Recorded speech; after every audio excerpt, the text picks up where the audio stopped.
Talking Nerdy Vlogcast with your host, Pablo Gunner. And Daniel Lister, the King of Paragons. And we are here to talk about nerdy things. And we're going to talk about Captain America, Civil War.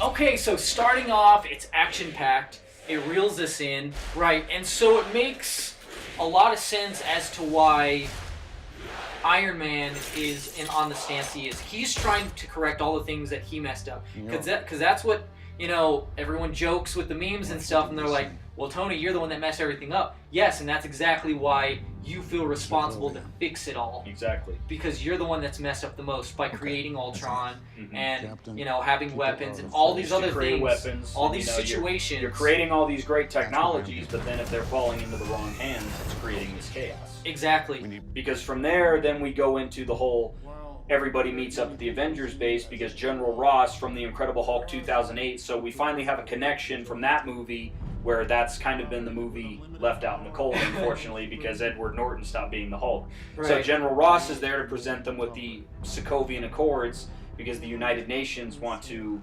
now keep the Avengers in check and say you can't do what you do unless we say it's okay. It also goes to show that why Cap is the stance that he's at. He knows what it's like when something big controls something small like that. A team, He saw that with S.H.I.E.L.D. Winter Soldier. He saw the exact effects of that. And so that's why he feels the exact opposite of him. Whereas Tony's like, hey, I am responsible for Ultron.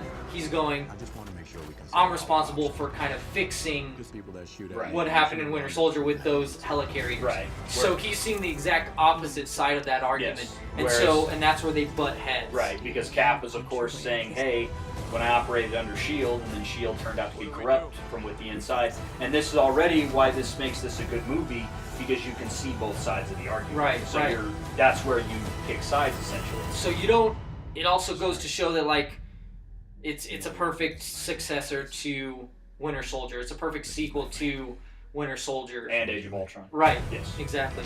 But you don't need to watch Age of Ultron. I feel like you could just jump straight into knowing enough from Winter Soldier. Sure. You should definitely see Winter Soldier. Yeah, and if you know these characters enough by now, which everybody does, you can get into the story without necessarily having to see certain previous sequels. Right. In fact, I've talked to people who haven't seen a lot of the other movies, and they're like, it was just great on its own. Right. So we're already globetrotting quite a bit in this movie. Yes, indeed. So that's another thing that feels similar to Age of Ultron, but kind of on a bigger scale, I feel like. We're seeing more of the real world stuff. Right, yeah, Spidey. We have Peter Parker. But we will get into it right now that, it's great to see Spidey, but when you really look at the context of how this was all brought up, he was basically just shoehorned in. And I love Spider-Man as much as everybody else, and I know he was in the Civil War comic book, but people need to remember that even though it's called Civil War, this doesn't really follow the comic book to a T. Correct. And in this case, Spider-Man is thrown in there just to make people happy. It's window dressing. Basically, everybody pointed out the best comedic moments in this movie came from Spider-Man and Ant-Man, which was much needed because it's a very dark tone throughout the whole film. You really don't get it until they come into play. Right. So you do need a little bit of humor in there because you don't want everything to be so morbid. This leads to a great scene because Cap's about to get on a helicopter, but then it gets disabled by Iron Man and War Machine, who land in their cool superhero landing, just like Deadpool would say. Right. And then Black Widow's there. Black Panther flips into position, and then they're just trying to talk Captain America down, and that, of course, leads to the scene where Iron Man says, okay, I've had enough, and then that's when he calls in Spider-Man, and this is, of course, the scene where all the Spider-Man fans love it because he steals Cap's shield, and here he is in his, glory.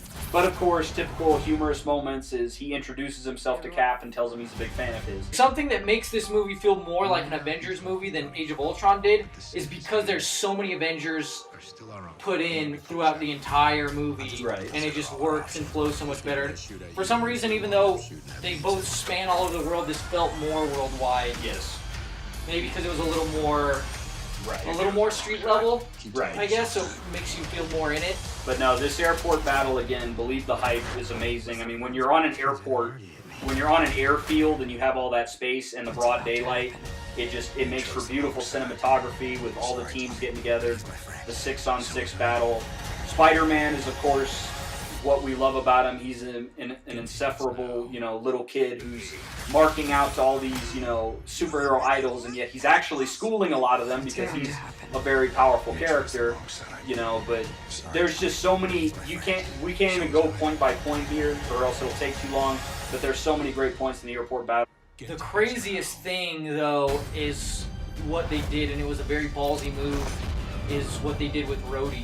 Right, War Machine. With War Machine, yeah, because I thought he was going to die, like, legitimately. Yes. I mean, when you see blood coming from the nose, it's dark, like I said, it continues that. And then there's the iconic image straight out of the comics where it's Cap and Iron Man, the repulsor blast connecting with the vibranium shield. With the shield, yeah. Now, and again, I'm an Iron Man fan, but I also love Cap, and at this point, even with all the technology in that suit, but in close quarters combat, Captain America has the advantage, and the fight just gets intense from this point. This, I will say, this doesn't top the airport battle, but this is all still pretty dang good what we're seeing at this point. And this is much more emotional because the airport, it's one of those movie contrasts because the airport battle's taking place in, the bright daylight, whereas this is like in a dark room, like below in Siberia, and this is much more emotional because these guys, who, they were friends, they didn't always get along, but they were friends, but now they're beating the shit out of each other. Language.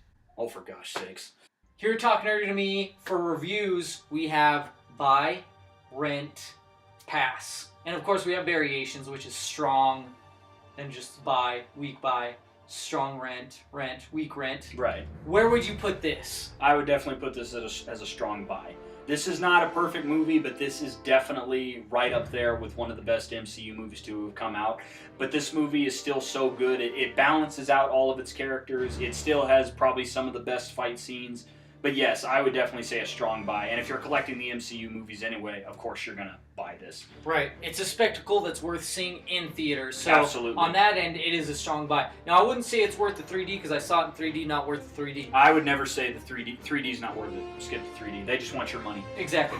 So, but, like I said, definitely worth seeing theaters. So theaters, strong buy. And, of course, Blu-ray, DVD, absolutely, strong buy as well. Alright, so thank you for watching. Tell us what you think of the movie. Tell us what you think of these shows, these comics, the manga, whatever you want, whatever you're nerdy into. Talk nerdy with us. Talk nerdy to me. Okay, make sure you like, comment, and subscribe. If you're already a subscriber, then all you have to do is like and comment, and I will hook you up with a digital code. This week I have Black Widow number 3, Scarlet Witch number 6, Moon Knight number 2, Invincible Iron Man number 9, New Avengers number 11, All New Inhumans number 7, Thunderbolts number 1, Punisher number 1. So just like, comment, subscribe, and I'll hook you up with a free digital comic.